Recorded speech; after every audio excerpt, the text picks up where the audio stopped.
Doing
3 Gayatris.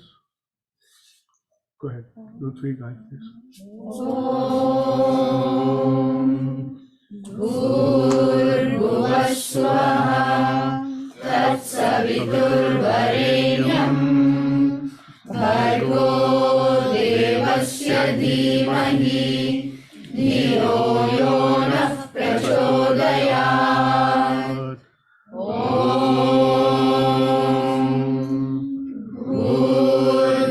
Bhurvuvaswaha Tatsaviturvarenyam Bhargo Devasya Dhimahi Dhiyo Yo Nah Prachodayat. Om Bhurvuvaswaha Tatsaviturvarenyam Bhargo Devasya Dhimahi Dhiyo Yo Nah Prachodayat. Om Shanti Shanti Shanti. So, Sai Ram to all of you. My humble pranams at Swami's lotus feet as we begin this session. I pray to him to speak through me, think through me, so that this session is useful to every one of you. So Vijay asked me to speak about the benefits of studying the Vedas, the benefits of chanting the Vedas. So I've put together a few slides to try and explain what the various benefits will be, both from a material standpoint and from a spiritual standpoint, as we go through this journey of studying the Vedas. So let's try and cover those. So think about, let's just imagine that today the President of the US calls an Oval Office session. He addresses the whole nation. And then he says, I'm going to go on a trip to China to try and solve some major world problems. I've got 4 agenda items, and this is going to have a tremendous impact on the entire world. Will each one of us take significant interest in that discussion? Because clearly, this is going to have an impact on the entire world. So if that event that the President of the US decides to call this Oval Office meeting to speak to a nation and ask for such a meeting, if that's going to have such an impact, and the US is just one country in this planet called the Earth. We discussed in Narayana Upanishad, when we studied the Narayana Upanishad, some of you were there. NASA has already defined that there are about 250 billion with a B, stars in the universe today. So these 250 billion stars probably have trillions of planets. So imagine the amount of life out there. Swami has said that we are not the only planet that has life. So that being the case, if one Bush or one Biden or one Clinton can have so much impact in the world and say that when I'm going to go do this meeting with 4 agenda items, think about the Lord of the universe, the entire universe, of all of creation, when he decides to take a human avatar, and then he says that I have 4 agenda items as I embark on my avataric mission. That's exactly what Swami said in the 1940s. So his 4 agenda items, or his 4 pillars of his avataric mission, were Veda Poshana, Vidvat Poshana, Bhakta Samrakshana, and Dharma Stapana. And think about the logic here. Let's just delve into the logic. So Veda Poshana, nourishing the Vedas, ensuring that there is a study of the Vedas, diligent study of the Vedas, systematic study of the Vedas, is what Swami is prescribing and what the Upanishads are prescribing. And how do you do that? By Vidvat Poshana, by ensuring that there are enough people who have the opportunity to study the Vedas, the structure, the infrastructure, all the facilities required to study the Vedas, etc. And Swami made that happen. Bhakta Samrakshana and Dharma Stapana. Now, what Swami has said is that when you nourish the Vedas, you nourish all of Dharma. So let's study that a little bit further. If you read the Bhagavad Gita, 15th chapter, the first stanza, some of you probably know the 15th chapter. So it says, Urdhvamulam atha shakham ashwatham prahuravyam chandamsi yasya parnani yastam vedasa vedavita.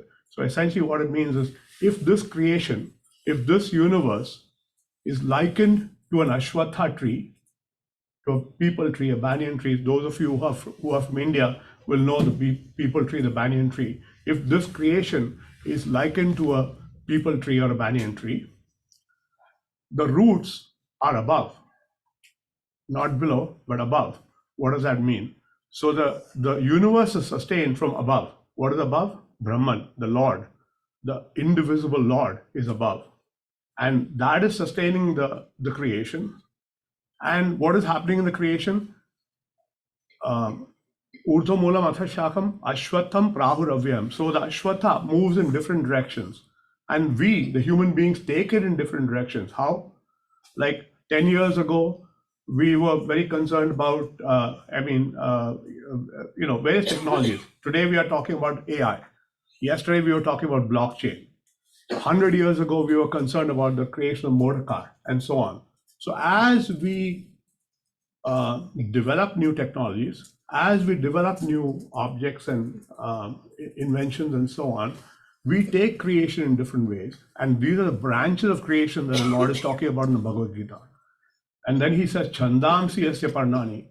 But what sustains this creation, what sustains this universe is the Chanda. What is Chanda? The Vedas. So Vedas are the very basis of the sustenance that is required by the universe, is what he's talking about. So we have the Gita saying, number one, that the Vedas sustain creation. Swami is saying that the Vedas sustain Dharma. Now let's see the correlating factor between these 3 things. There's Dharma, there's universe, and then there's the Vedas. So the Upanishads say that dharayati iti dharmaha. So, the one thing in our scriptures is everything is defined. There is no undefined term. If there's a term, they'll define it. Just as in science, if you learn science right, you'll first define it before you move forward, right? Like F equal to MA, what is F? You've got to first start there, right? And so on. So similarly, so they define what is the dharma, and it says that what sustains the creation is dharma. So now you have the correlation that if you nourish the Vedas, you will nourish dharma. If you nourish dharma, you will nourish the universe. So that is why Swami decided that Veda Poshana, and in fact in every avatar, if you take Krishna avatar, he took the Vedas, he took the Upanishads, and then essentially condensed it into a form that people could better understand, and gave us what is called the Bhagavad Gita. He also gave us one more Gita called the Uddhava Gita, which is a little more complex. But depending on your capability, you go and then study what is appropriate for you. So that gives you a feel for Swami's opinion of the Vedas, and Swami's where he's positioning the Vedas in the development of humanity itself. Right? So going to the next slide. So if you want to ask, how dear is a Veda to Swami? Swami earlier made a statement that my love towards the Vedas is equaled only by my love towards humanity. I've come to instruct all in the essence of Vedas. So again, all, independent of geography, caste, creed, time, etc., all in the essence of the Vedas, to protect the ancient wisdom and to preserve it. If the injunctions given in the Vedas are followed by mankind, they'll be free from all afflictions. The welfare of the nation and the prosperity of the world are dependent, he says, on the Vedas. So, I mean, this is a very, very powerful statement. Swami actually made another statement too. You probably know that at the end of all the Vedas, there are the Upanishads. They're called Vedanta or Upanishads or Jnanakanda, same thing, right? There were, I believe, 1,180 Upanishads, of which about 108 have survived today, because through time, because all of this was handed over by word of mouth and ear, right? It's called Shruti. So unfortunately, some of these have been lost in the passage of time. But the good news is 108 still are existing today. Shankaracharya, in his infinite mercy, wrote commentaries on 10 of them.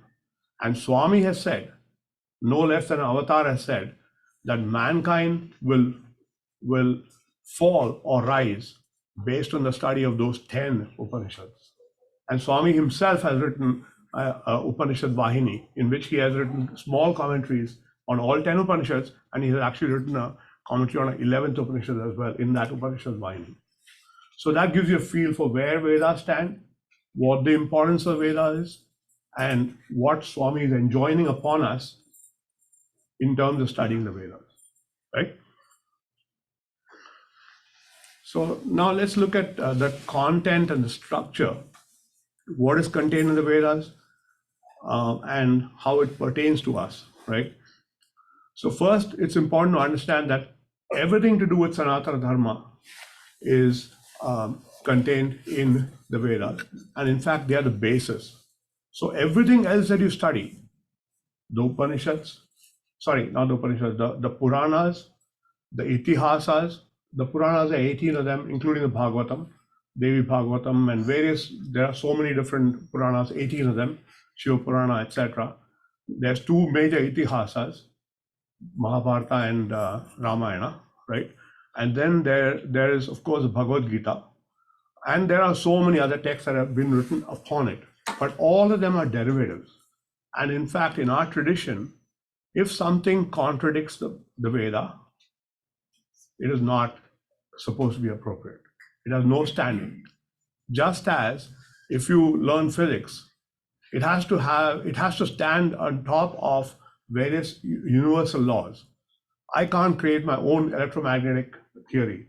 It has to make sense in the context of other other already proven theories, right? Similarly, anything that is written by any Mahatma, in fact, they say that as you study in more detail, if a Mahatma, if a saint deviates from the Veda, in fact, deviates from three things, Prasthana Traya is called. There's the Upanishads, there's the Bhagavad Gita, and there's the Brahma Sutra. If I contradict anything written in any of those three things, by definition, what I'm saying cannot be true. So we have to have that faith as well. It's called Shraddha, that is always correct. So whenever I can't understand something or I seem to disagree with something, we have to have the humility and the faith that I can't be right and that can't be wrong. By definition, there's something missing in my understanding. So what I need to fix is my understanding and not fix the Veda. So in terms of parts, 3 major parts, there's a Karma Kanda, Upasana Kanda, Jnana Kanda in sequence. And Karma Kanda essentially deals with how to live in this world, how to succeed in this world. It has various karmas for various things. If I want to have a child, there's Putra Kamahiti Yajna and that kind of thing. If I want to gain wealth, there are suktams for that.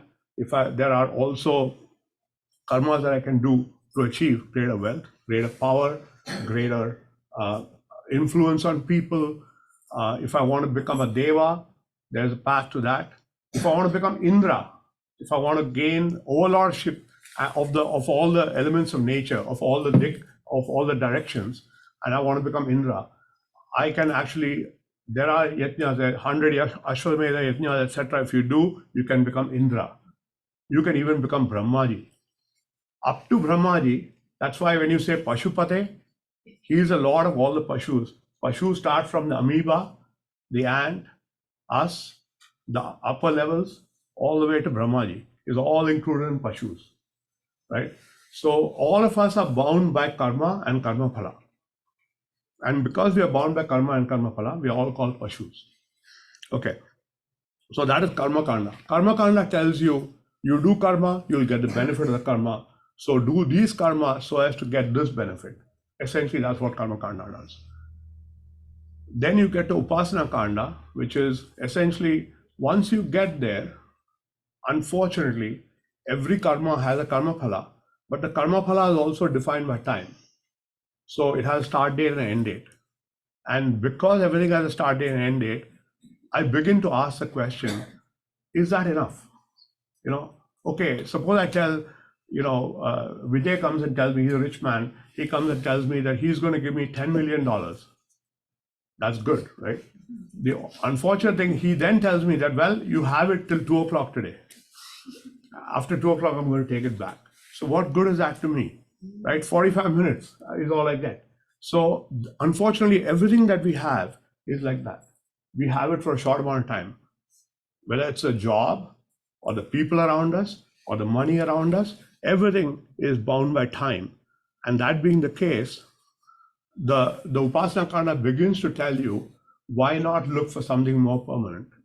So Upasana Kanda is all about, there is the Ekarupa Ishvara Upasana, which is essentially, my Lord lives in Puttaparthi, and let me go pray to him. Or my Lord is in Guruvayur, and so on and so forth. And then from there you graduate to Anekarupa or Vishwarupa Ishvara Dhyana, which is essentially, the Lord is everywhere in everything. So Purusharuktam, Rudram, etc. are examples of Anekarupa or Vishwarupa Dhyanam, right? So you go from Karma Kanda to Upasana Kanda. Upasana Kanda, then you get beyond that, and then you start thinking about, okay, how do I get to the ultimate level? How do I get back to being God? Because, the problem with any of these ladders is there's always a higher rung and a higher rung and a higher rung. So that being the case, I ask the question, how can I get even higher? And so I get to Jnana Kanda, and Jnana Kanda deals with how to go back to your source.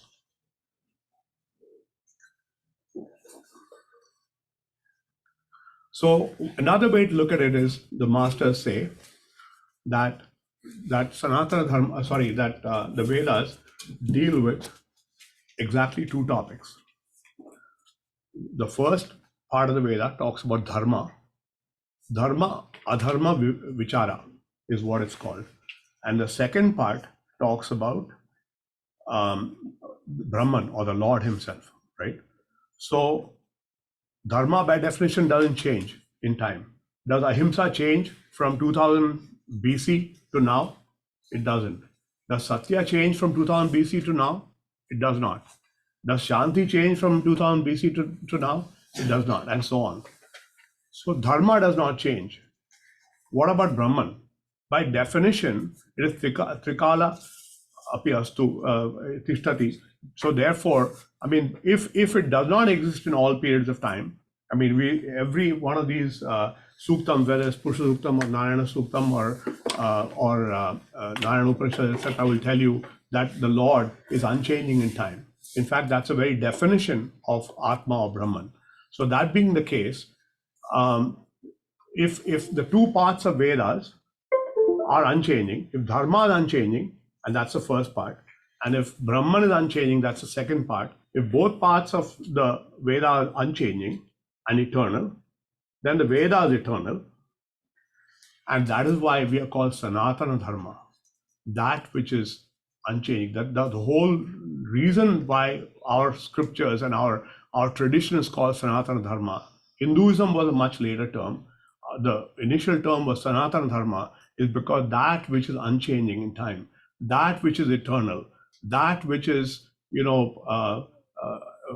not bound by space, bound by time, bound by all causation.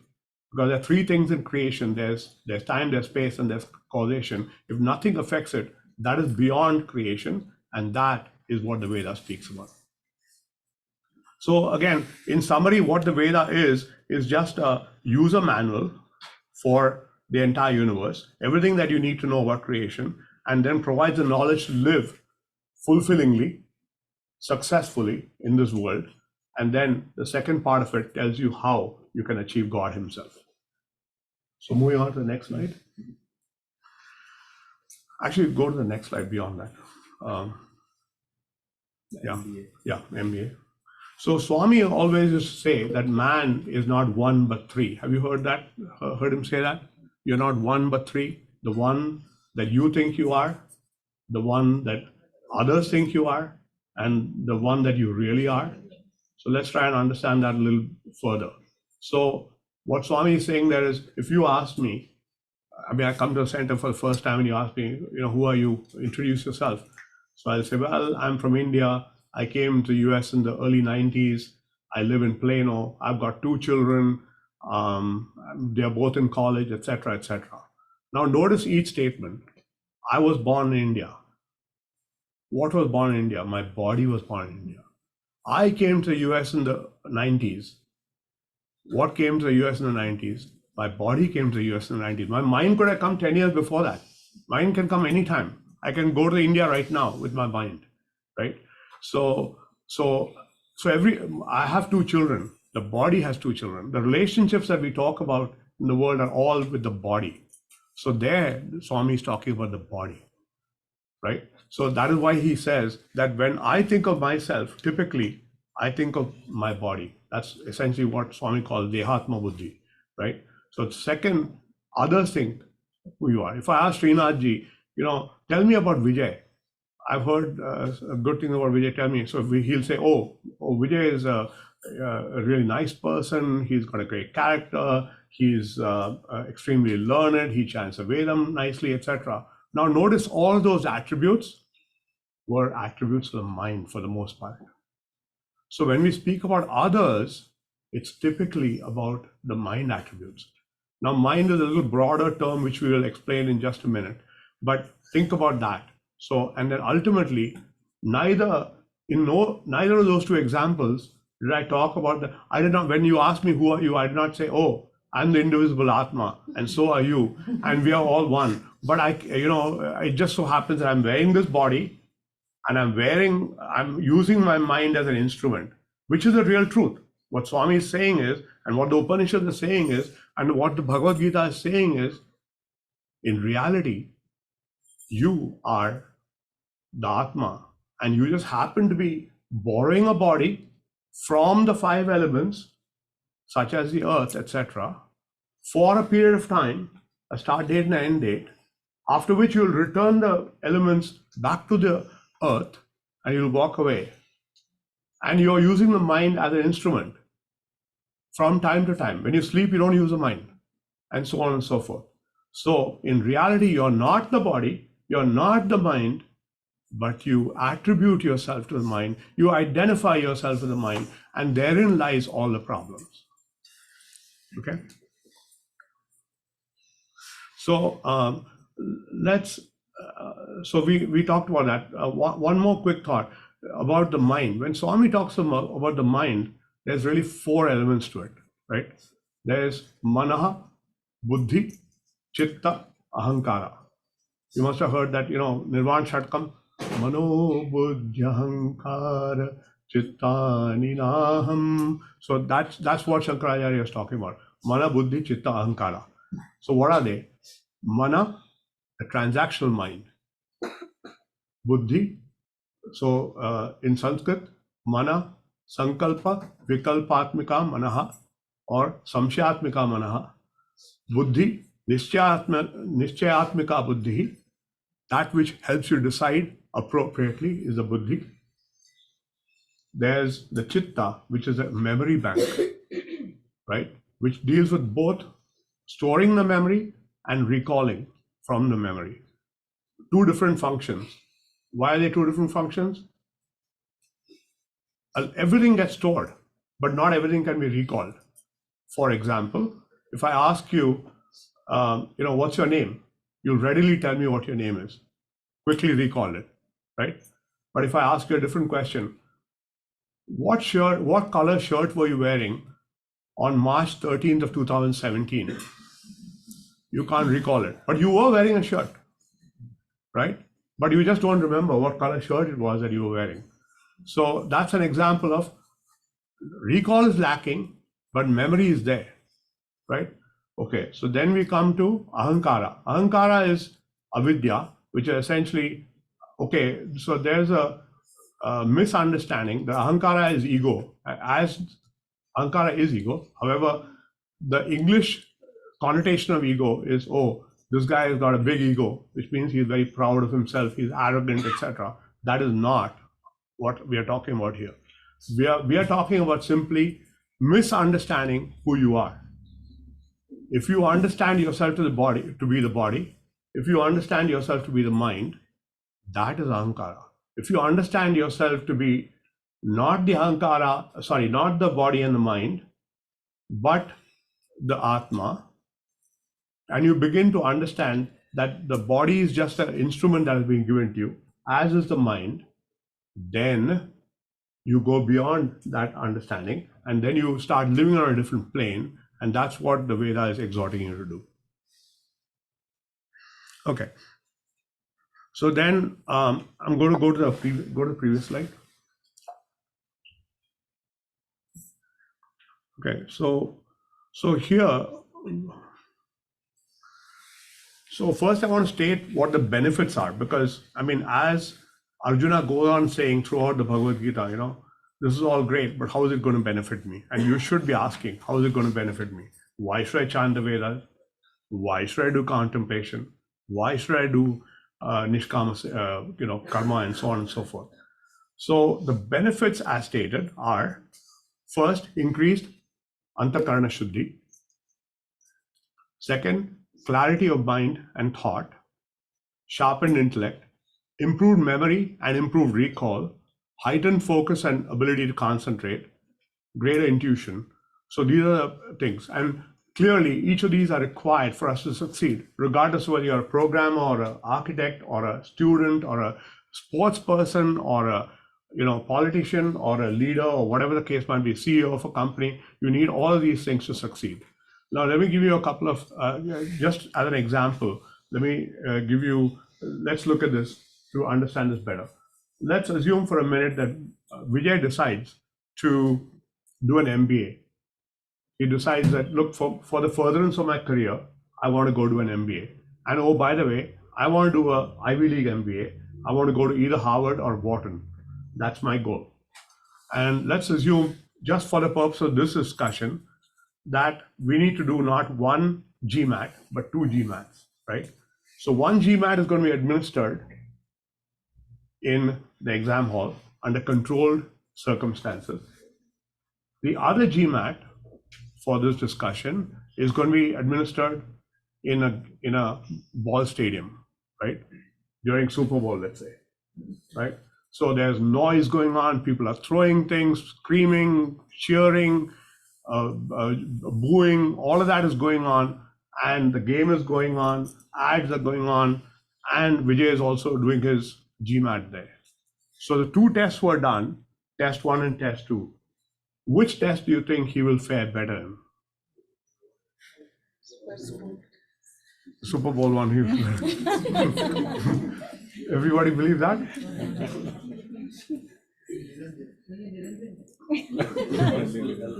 Well, the Shastra says that you will likely do better in the controlled circumstances one, right? Niranjan may be right though. He's normally right. But let's try and understand why, and let's understand how it works, right? So we talked about those four things, remember? Mana, Buddhi, Chitta, Ahankara, right? So the way it works is as follows. So let's assume I come and ask you, what's your name? He says, I'm Shyam. For that, when I asked him, what's your name? His ears heard that question. That stimulus input was transmitted to the mind, to the mana. Mana said, okay, I need to do a memory dip to find out what my name is. Goes to Chitta and says, oh, very quickly comes back and says, oh, the name is Shyam. Done. But let's assume, now let's take a slightly more complex case, right? Let's assume the person is in the office and he gets a call from Joe Smith. And Joe Smith says, hey, I'm your neighbor 4 houses down. I'd like to make an offer for your house. And I'm willing to pay you $100,000 more than market for it. But I need you to move in so and so time, etc., etc. So now, again, the ear hears it. The indriyas get the input. The mana accepts the input, sends it up to the buddhi. The buddhi now has to decide, what should I do with this? Is this a good idea? I've got to consider a whole bunch of things. My son is in 12th grade. My daughter is in college. My wife has a job here, and so on and so forth. Where do I go? Can I buy a house for the same amount of money, etc.? There's a whole bunch of parameters that you need to consider. And the chitta also comes and warns you. Oh, by the way, Joe Smith, I told you the same thing 2 years ago, and he could not arrange funding, right? So he's a bad buyer, and so on and so forth, right? So in this example, much more complex. Now, let's assume while all this is going on, your boss comes through the door and says, hey, I need, the CEO needs to see the numbers for, Q1 and your projections for Q2. You need to immediately come to me with the numbers. So there's the added pressure. Meanwhile, your daughter is in Europe and she's calling. 3 times she's already called while all of this drama is going on, right? So what happens is the mana is getting input from various sources. She's getting input from my eyes. My eyes are saying my boss is standing there, he's not happy. My ears are telling me Joe Smith wants an answer. My daughter is calling, my phone is ringing, my hands can feel it. My phone is telling me she's calling, there's potentially a problem in Europe, and so on and so forth. All of this is happening. Unfortunately, this is life, right? We are constantly being bombarded by all kinds of stimuli from various parties and various things around us. And when the indriyas take in an overload in input, they confuse the mind. The mind gets feverish. Jwaraha is the word used in Sanskrit for that.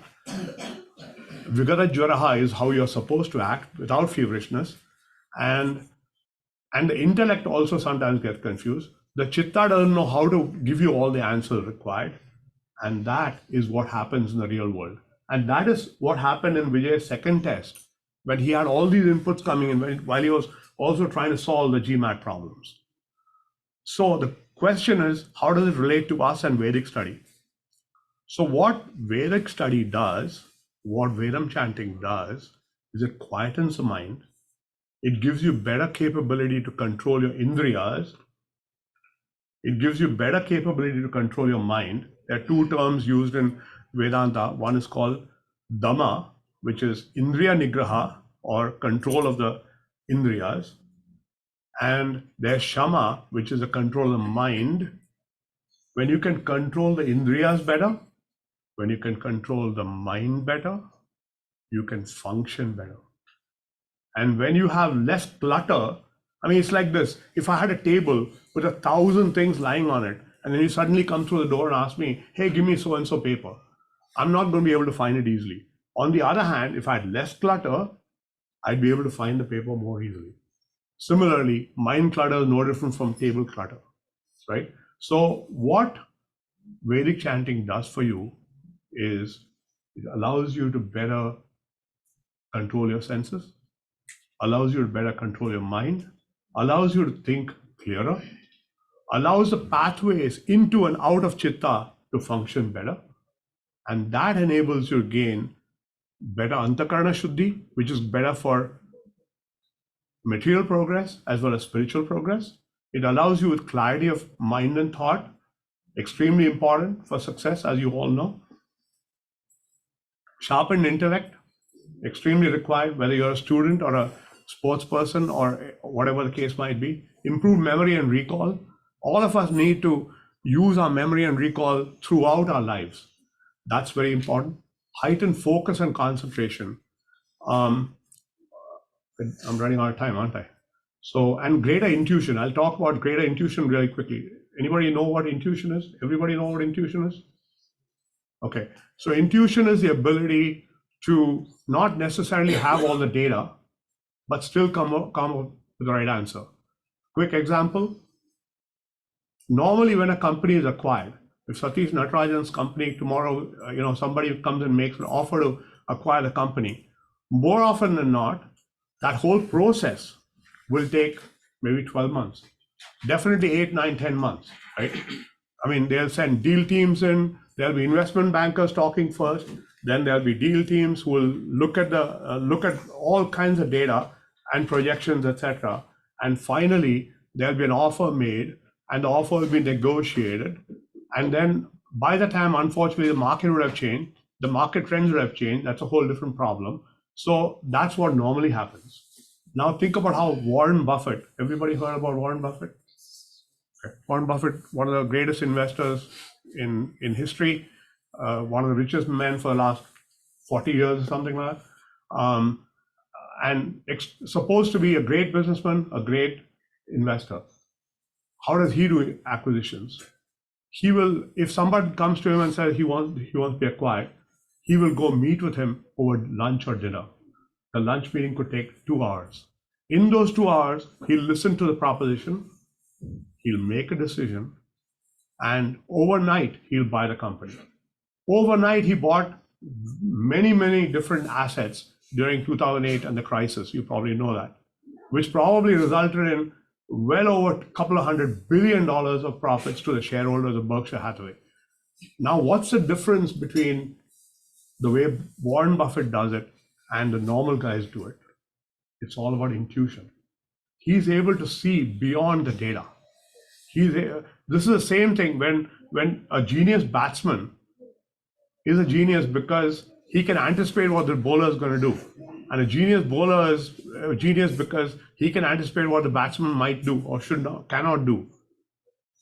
Similarly, and this is true of a surgeon without intuition and surgeon with intuition. It could be two radiologists looking at the same chart.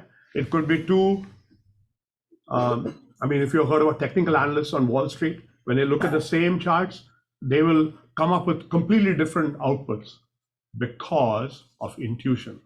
And how does this, now let's talk about why this is relevant to Vedic study and how it helps, right? So I talked about mana buddhi chitta ahankara, but there's something behind all this, and that's the Atma. That's the consciousness. And that consciousness is not only in me and you and everything, it's there as universal consciousness. It's indivisible, just as space. There's space in the room, there's space outside the room. Is the space inside and outside different? No, it's the same space. You open the window, it's the same space. You close the window, they are two different spaces, right? Similarly, Atma and Brahman are the same. And when you clear your mind, when you clear your antakarana, you have a better visibility into the consciousness as a whole, which gives you intuition, in all kinds of things, which enables you to function better in the world and outside. So this covers pretty much all the material benefits. So indeed, very useful to chant the Vedas, right? So how much time do I have? I think 3 more minutes. Okay, so in terms of, so we talked about material benefits. Now let's talk about spiritual benefits, because ultimately, the unfortunate part, as great ones have figured out, is Buddha figured this out. He was a prince living in a wonderful palace, had great chariots, had great vehicles, lot of money, lacked for nothing. But one fine day he got up and left. And this is true of so many different kings who have done that, as well as great masters who've done that. Why?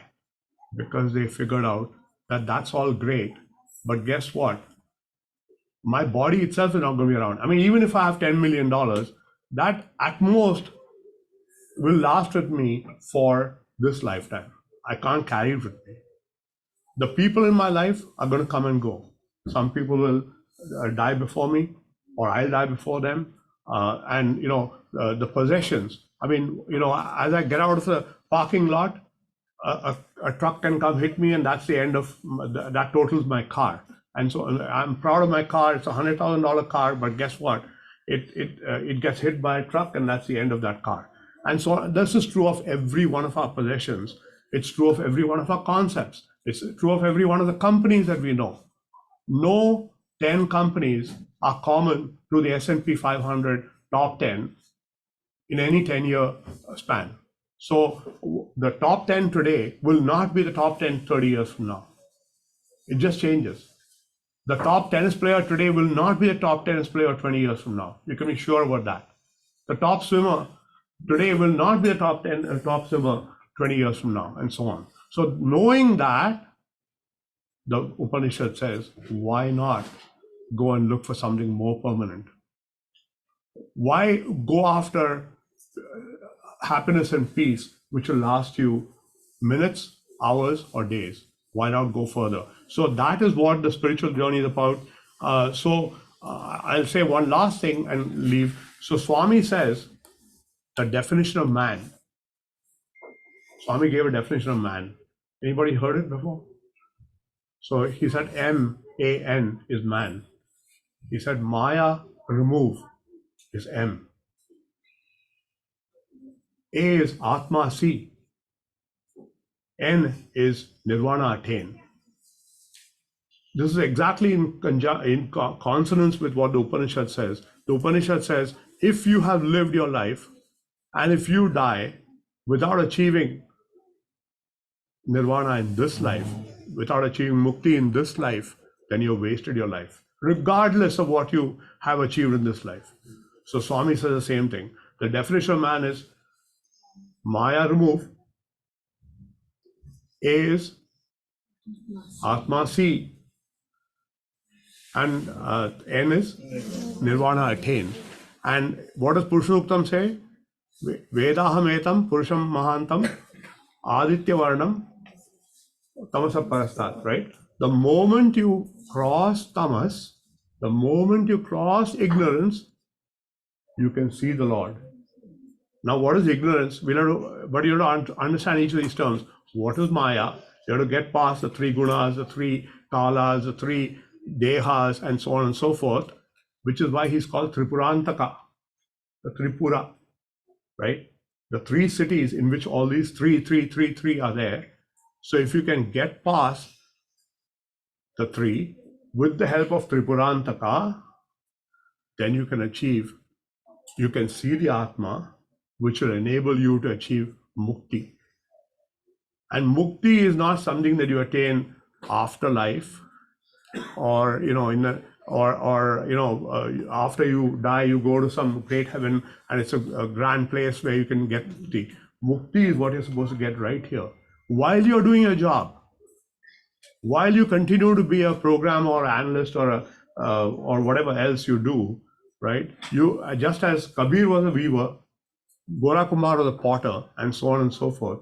What the great ones have showed us is you can live in the world and yet achieve Mukti. So that is what ultimately is all about. Unfortunately, I had to run through the last slide. There's obviously a lot to be studied.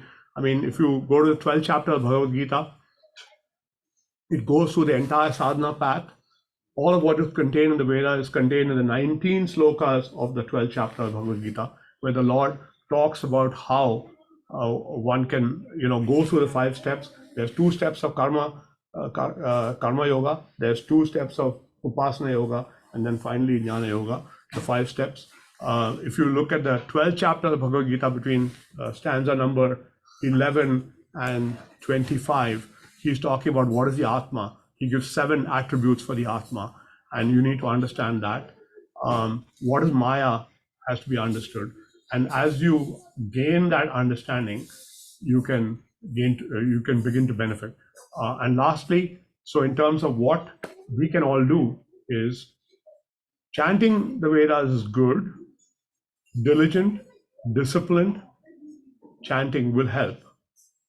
Constant, and the more you do it, with more shraddha you do it, the more faith you do it with, will help.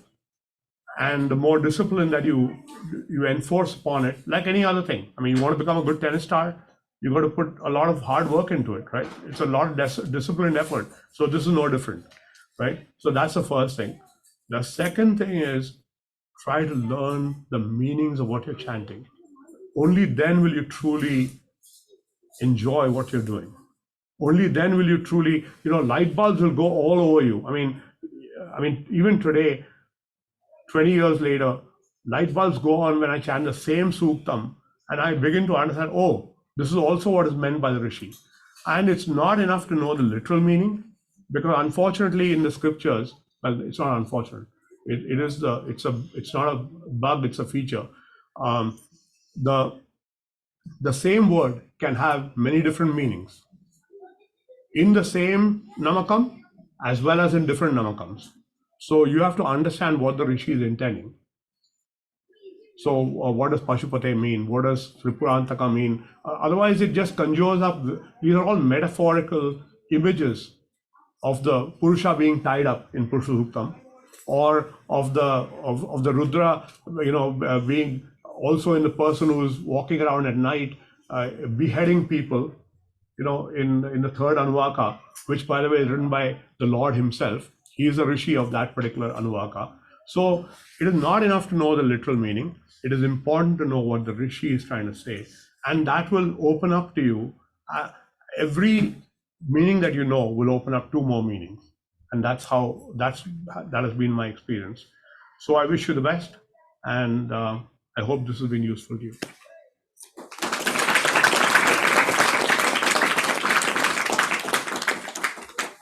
Sairam, Devkumar ji, thank you very much for your valuable inputs. Definitely, this is an opportunity and privilege for all of us to be here and to listen to the decades of assessment and understanding that you've derived out of your learnings. So we're getting the essence of it rather than us spending 20 years in that process again, right? So thank you very much for that. Just for everyone here, this is the first session. We will work with Devkumar ji for further sessions, which will be more focused on the meaning of what we are learning so far. We wanted to have this for each one of us to understand what we are learning and the direction that we can all leverage it for our own benefit. So we'll plan subsequent sessions in the upcoming weeks or months as we go through the learning process. One thing Devkumar ji also stressed upon is practice. So let's make sure that we do practice, we do attend those daily sadhana sessions between Monday to Thursday that have been put together for our own learning and expediting it. All classes will start Rudram going forward. So the Rudram sessions are already on with 2 Anuvakas done, while the other classes who did not start Rudram will start going forward. But thank you very much. We will have these sessions with more focused meaning related aspects, so we can all understand the literal as well as the spiritual meaning behind those mantras. So thank you very much. We'll end with 1 Om and 3 Shantis, please.